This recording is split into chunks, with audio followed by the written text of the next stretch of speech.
Welcome back to Framingham Beat. I'm Scott Mercer. Joining me is a guest, Grace O'Donnell, Director of Callahan Center. Welcome to Framingham Beat. Thank you, Scott. Now, Grace, one of the things when you shared information with me I thought was very interesting was there are so many women that are coming to your center, so few men. What do you attribute that to? That's actually pretty typical of a lot of senior centers. Mostly it's that women have the idea that connecting with other people is really good for you. Sure. A lot of men are a little more reserved about that. And if a spouse has died and the man is on his own, often he will retreat and withdraw and stay at home and be isolated. And really what senior centers exist for is to try to get seniors out and connected with one another, because that's how we build social supports for ourselves, so that if something unexpected does come up, we have people that we can turn to help us out, either in a physical way, making a meal for us, or even just in an emotional way, somebody to lean on if you're struggling with things. We actually have a pretty decent percentage of men coming to the center compared to a lot of others. Our numbers, I believe, are pretty close to 25 or 27% That's right. now. It was 3 to 1, yeah. Yeah. Sure. So we're actually doing somewhat better. Some other centers have as few as 10% men coming.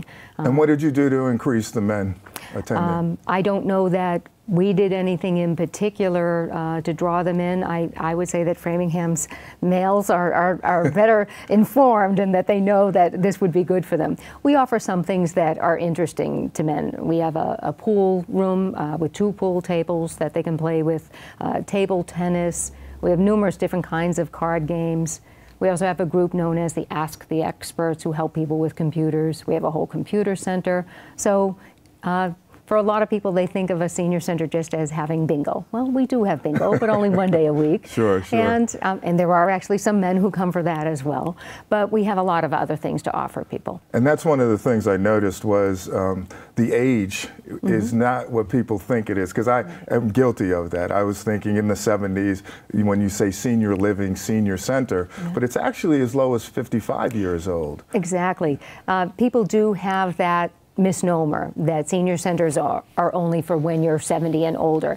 And what we really are encouraging people is to get to know your senior center early on. That's where you'll make your connections. We can offer all sorts of exercise programs to help keep you healthy. They're very nominal fees for those exercise programs. A lot of our programs are available for free, and it's a great way to meet other people and just have something to get yourself out of your 4 walls.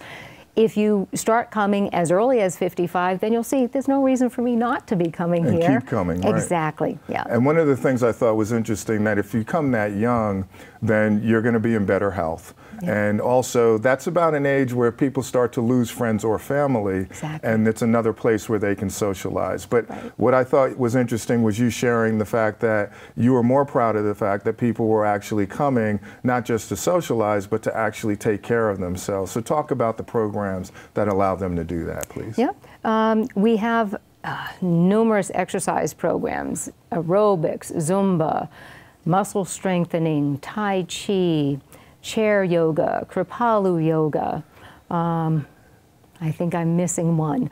But this year, for the first time, we actually have shown that the attendances at our exercise programs have increased. They are now higher than our attendances at our recreation and socialization programs, which to me is impressive, because that means people are taking an active role in keeping themselves healthy.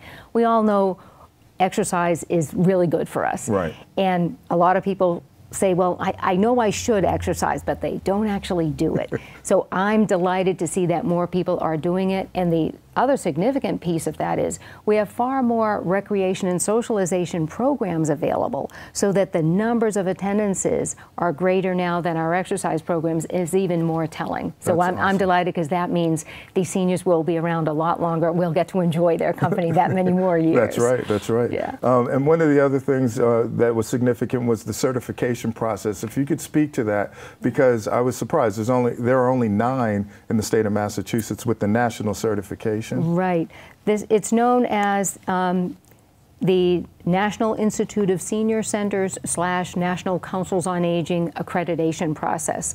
My predecessor, Mary Parcher, who was the director there for 20-odd years.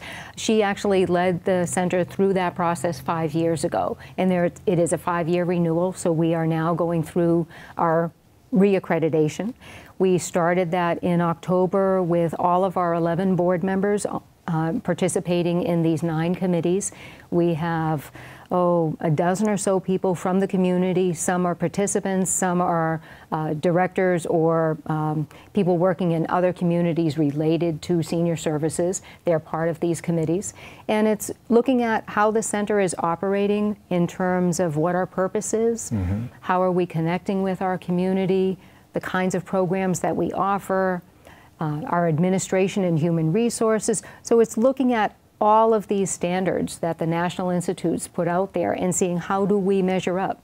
And we're one of 9 in Massachusetts and one of only about 200 across the United States that has gone through this process. Well, that sounds it's quite great. Involved. Yeah, it sounds very involved, but it also sounds like the results are telling as well, because you have a high volume of activity going on at the center. We do, yes. Yeah. Now, you've been there 3 years, and I just want to know what's been your greatest accomplishment and what's been your biggest obstacle since being there? Well, I would say the biggest obstacle initially was the center had at that time only a part-time activities manager, as it was called, less than 20 hours a week.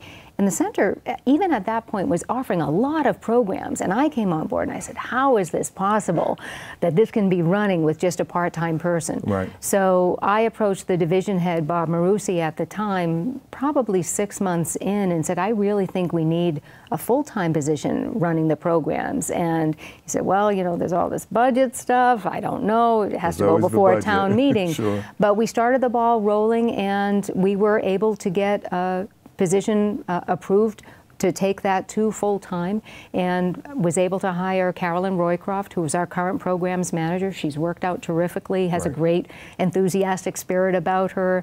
She produces our newsletter, she schedules all of the programs. So I'm really pleased with that, that we overcame that particular obstacle. So that was kind of an accomplishment and overcoming the obstacle as well. Yes. If people want to learn more about the Callahan Center, what should they do? Where can they find more information? I know you have your newsletter, but where else? Yeah. Our newsletter is available at the center itself. It's also available on the Town of Framingham website, on the pages directed for the Council on Aging as a department.